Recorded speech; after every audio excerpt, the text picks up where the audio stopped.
own an animal or have previously owned an animal that you deeply cared about. That's good, most of you. Okay, well, how would you feel if your previous animal was a dog and your dog got thrown into a dog fight?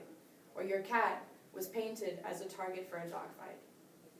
Well, within the U.S., over 100 million animals are killed or victimized due to animal cruelty each year within the U.S. And this is according to Statistic Brain Research Institute, updated in 2017, credible because they have researched over 1,000 topics and published all of these articles. I am an avid volunteer at the KC Pet Project located in Kansas City, and I am also an advocate for animal rights. So,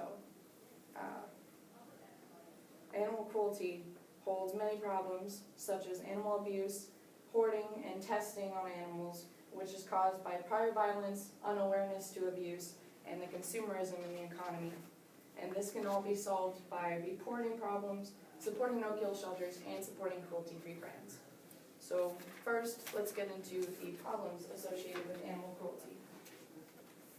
The first problem is animal abuse. So according to the Legal Dictionary, which is a free online dictionary updated in 2017, credible because they have taken definitions all over from other dictionaries and encyclopedias, animal abuse is the crime of inflicting physical pain, suffering, or death on an animal, usually a tame one, beyond necessity for normal discipline. It can include neglect that is so monstrous, like withholding food and water, that the animal has suffered, died, or been put in imminent danger of death. Other common cases of animal abuse are starving, asphyxiation, beating, and throwing them into dogfights. The next problem is hoarding. This does count as abuse. Most people don't think that hoarding is abuse, but it is, because animals will not be cared for sufficiently and they end up being unhealthy, which is according to the Humane Society in 2017, which is the largest and most effective animal protection organization in the U.S. The next problem is laboratories. This is also a lesser known form of abuse, but is more well known as abuse than hoarding.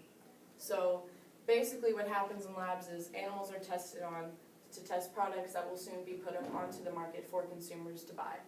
And this is what directly causes the 100 million deaths per year, which was according to the Statistic Brain Research Institute in 2017, credible because they've written over 1,000 articles that they have researched and published.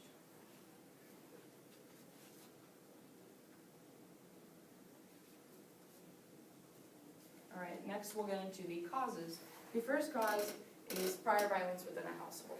So 70% of victims of domestic abuse also reported that their abuser targeted their pets as well, which was, according to Humane Society in 2017, the largest and most effective protective organization for animals. And so basically, prior violence means that if you live with a spouse that abuses you, they'll end up hurting your animals as well, so that directly leads to abuse for the animals. So it's a lose-lose situation in that. Next cause is unawareness, which has to do with hoarders. The hoarders believe that they're helping the animals, but don't realize that they're actually harming the animals in the long run. Basically what they're doing is moving the animals from one bad location, like the streets, or a bad home, or a dog fight that they see them in, and they'll bring them into their house, which ends up making them take in all these animals that they cannot care for, which leads to sickness and death, and it basically puts them in another bad location, which is according to the Last Chance Sanctuary, updated in 2017, which is one of the non-profit organizations that helps rescue thousands of animals each year. So the last cause is consumerism. Consumers don't directly cause animal cruelty, but it is the process of putting products on the market that cause cruelty. So many products that are tested on animals these are some companies that test on animals, if you're wondering. But a lot of products test on animals, more than we would normally think. And basically, there's a quote by PETA, which is the People for the Ethical Treatment of Animals, which is the largest animal rights organization, updated in 2017. It says the U.S. allows animals to be burned, shocked, poisoned, isolated, starved, drowned, addicted to drugs, and brain damage. And there is also not a law that requires laboratories to use painkillers on animals. So this means that all the animals feel all of the pain that occurs from the testing. Now we're going to get into solutions. So the most important solution is reporting abuse that you see, witness, or think you might see. It's vitally important, and it's important that if you do witness something that you think is abuse, you question it and ask yourself, is this abuse? Because even if you're not 100% sure it is abuse, you can still report to animal control or shelters, and they can take care of the animals. Along with animal control, shelters are normally in close contact with animal control, and if animal control takes an animal, they'll put them in a no-kill shelter, which helps the animal in the long run, and it helps them find their forever home. And if you also report abuse, the abusers can be prosecuted in the court of law. The next solution is supporting cruelty-free brands. This is a list of cruelty-free brands that you can get at any drugstore, which is the most well-known form of buying brands. So supporting cruelty-free is a very good option if you're against animal testing, because now that you know what occurs during animal testing, you know that animals are tortured. So by supporting cruelty-free brands, you know that you're not putting your money towards bigger companies that test on animals that lead to the 100 million deaths per year. And it's also a personal victory, because when you put on these products or you use these products, you know that the product you're using has not led to a death of an innocent animal within a laboratory.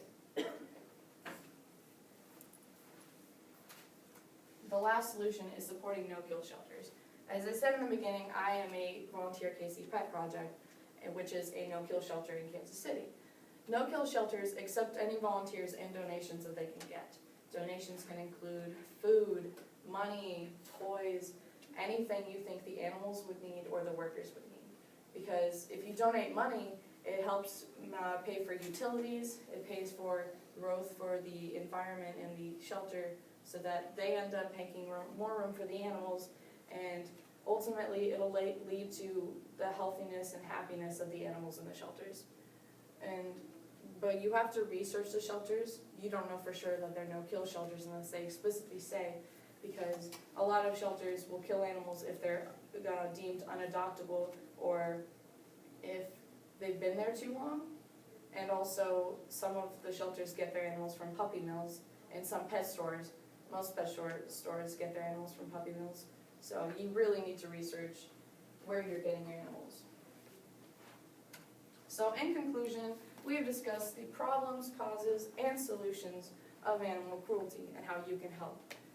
If we all band together and spread the word, we can place a dent in the huge number of the deaths and animals victimized each year. So all I'm going to ask of you as my call to action is, I know that we're all on social media 24/7. I know we all have our phones all the time. So all you simply need to do is look up KC Pet Project on any of your social medias and give them a like, because you don't have to directly do anything besides just scroll and see them, and then maybe when you see them, you'll feel the need to help animals, or you'll see these animals that need help, and you'll feel something tugging at your heartstrings. So yeah. Awesome, great job.